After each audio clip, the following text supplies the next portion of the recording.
وجہ ایک سوال ہستے ہیں کہ برات سوال کرتا ہے کہ وضو اور غسل صحیح طریقہ چاہیے.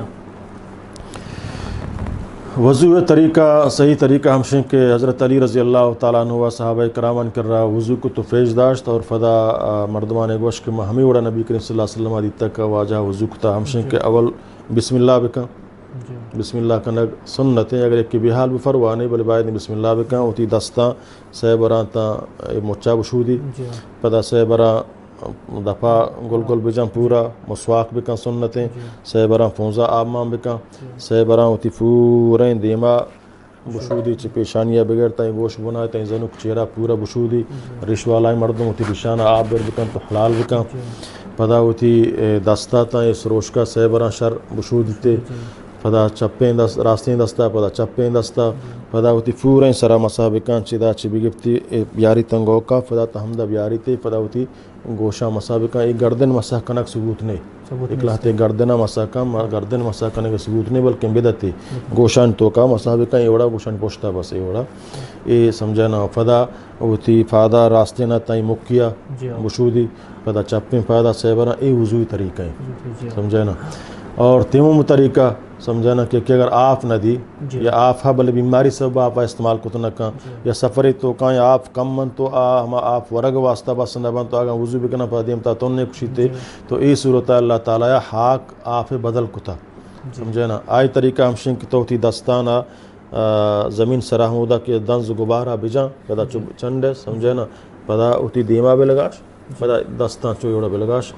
غسل ہم بھی تیمم میں وضو ہم ہمشن سمجھنا اور اگر دستہ چو ہم کنے پرواہ نہیں استے ایک بڑے ایتے تیمم طریقہ ہیں غسل طریقہ ایک نبی کریم صلی اللہ علیہ وسلم گشتر غسل جنابتیں یا کجام غسل جنی آدم حیض و نفاس غسل کا یا عام غسل کا طریقہ ہمشن بڑی وضو بغیر سنت طریقہ وضو اچھی بات سمجھنا فدا ہوتی دستان تربکاں ہوتی مودانی جڑتوں کا راہ بھی دے پدا ہوتی چپیں کشا آب بر ریچ پدا ہوتی راستیں کشا ساری آب بر پدا چپیں کشا ہوتی پورا آب بر پدا ہوتی پورے جسمہ انچو تر بکن تو بسمجھے حال حاصتاً غسل جنابت یا حیض و نفاس غسل تو کا تی پورے جسمہ آب برسی سمجھے نا ایک غسل طریقہ ہیں البتہ دو دن نماز گرہ سنتیں ساری اچھی غسلہ پیسر نو آیا یہ سوال فی داغ بھی کہ کیا درز نماز گفتہ غسلہ چی بات فدا درز نماز دوبارہ بگی ہما غسل کافی ہیں سمجھے نا اگر آئی دست آئی شرم و ننگان کفتہ گوڑا آ دوبارہ فدا درز نماز بگی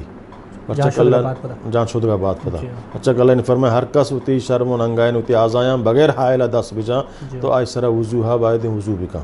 تو آ دوبارہ فدا درز نماز بگی اور نو پدا سمجھتے نا نمازی ہوتی باتیں کت کا اگر آئی دست آج آگاہ نہ کفتا صرف آپ برت کا انگو آنگو لگاشتے کہ آج آگئی دست نجتے ہیں اور ہما دست نماز باقی ہیں کائی پیسرہ گفتا ہمیں نیت تک مانگو میں دست نمازہ اختی نمازہ ہوں کنا ہمیں دست نماز تو کا با نیت ضروری ہیں گو ہمیں نیت انسان دل تو کا بکن زبانہ نیت ادا کن ضرور نہیں دل تو کا منکاس تمشنک مانو دست نماز گفتا اے دست نمازہ فدا مہوتی نمازہ ہوانا مانگتی یہ دیکھے باتاں کو میں دست نمازہ قرآن تلاوت رکھنا تو ہمارا دست نماز باقی ہیں گو اے سنت طریقہ غسل ہمشہ وجہ پتہ اگر ایک جنین جنابت ٹمبا انچو آئی سجم تربی بھی جسم اور مود یعنی